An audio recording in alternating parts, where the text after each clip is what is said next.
not CCU at the University of Nairobi. It's actually, Mr. Speaker, the Christian Union. Mr. Speaker, I was the president of the Fellowship of Christian Unions leadership across the country. Mr. Speaker, beyond that, I need to say that I also was a board member of the Youth Agenda, where our focus was to make sure that we mainstream youth issues. Mr. Speaker, I have worked with many civil society, both as a consultant, but also as a volunteer in the board. I do a lot of sports-related issues. Mr. Speaker, I was the captain of Bunge FC, and I see my members here, Mr. Speaker. Honorable Kikaria was a fantastic midfielder, a bit aggressive sometimes, but Mr. Speaker, I was the captain, and we did exceptionally well during my tenure, and I scored so many goals in different countries in East Africa.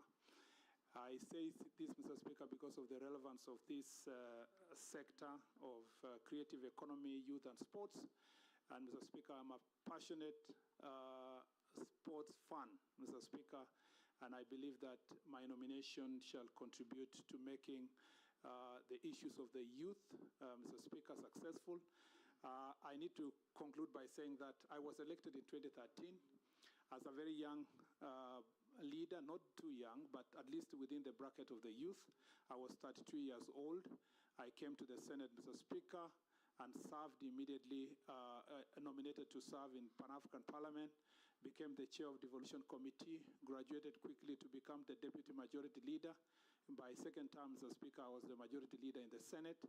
And Mr. Speaker, in my third term, in all these situations, the people of Elgeyo-Marakwet County elected me 3 times by a minimum of 75% of the votes. As a matter of fact, the last term, I was elected by 90% of the votes.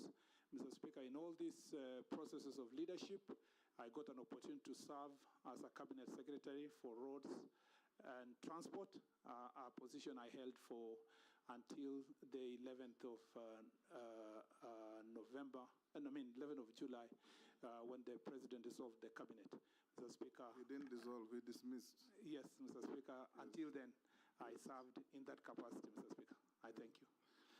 Thank you, Honorable Murkomen. Welcome. I'll now invite the Deputy Speaker to be the first to ask you a question. Thank you, Honorable Speaker. Honorable Kipchumba Murkomen, my questions will just be two-way, where you're going and where you had come from, because we will judge your competence as a cabinet